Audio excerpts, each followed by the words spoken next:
Mga kakulay, nandito pa rin nga tayo sa BGC. Hindi pa rin tayo nakakauwi sa mahal kong Kapalongga. Pero uuwi na tayo soon. Nakaka-excite na. Oops.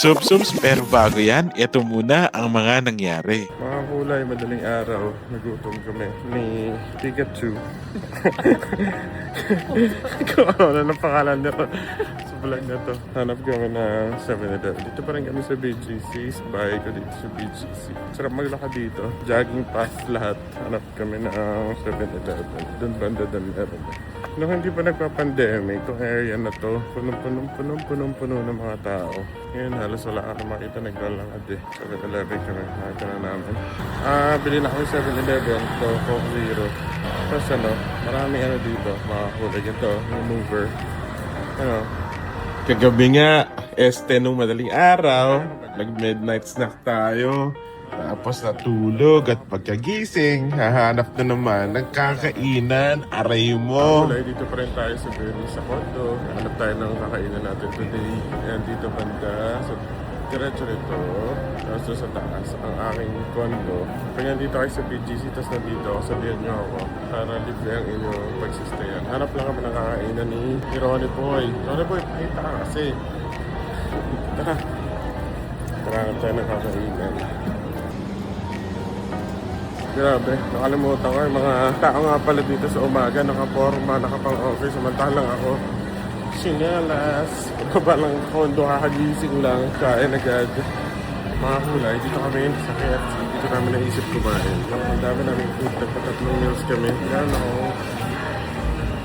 chicken, alaking, sisig.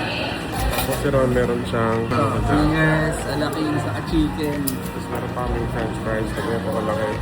Ayun o, talaga. Tsaka to.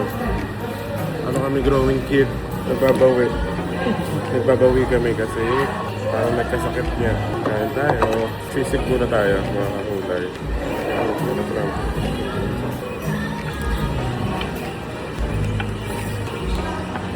Ganito rin ba kayo mag-gravy sa KFC, mga kakulay?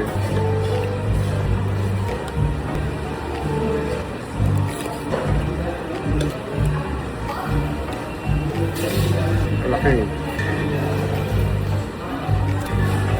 May bagong drink dito. At talagang in-enjoy na nga namin yung pagkain namin dito sa KFC. Kasi pagbalik namin sa Kapalongga, talagang balik kami sa Filipino food ulit. Ganyan di ba kayo mag-gravy mga kakulay? Yung tila ginagawa nyo ng sabaw?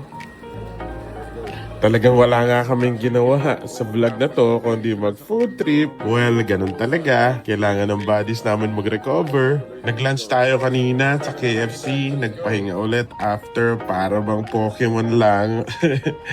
Tapos kagabihan, maghahanap na naman tayo ng kakainan natin at na-discover natin itong Fredos. Mga kulay, this is not sponsored pero itong restaurant na to talagang they deserve to be advertised kasi mga kakulay, mura dito.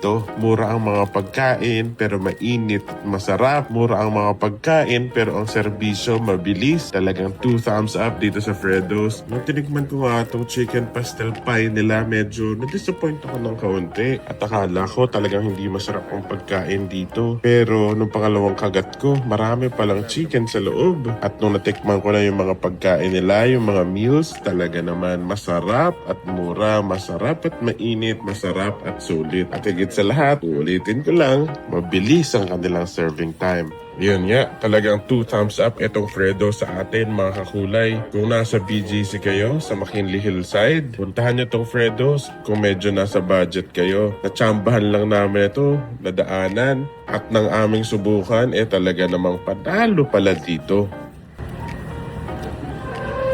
Panalo dito sa Fredos. Napakamura, masarap, mainit, sobrang bilis ng service. Makatapos natin kumain sa Fredos, dumaan tayo dito sa Korean convenience store para maghanap ng dessert. At bukas na bukas nga, talaga namang babiyahe na tayo pabalik ng mahal nating Kapalongga kasi nakakamiss na to. Tsaka to, yun lang mga kakulay. Salamat sa pagsama sa aming food and travel adventure today. Bukas ulit ha. Thanks! Bye!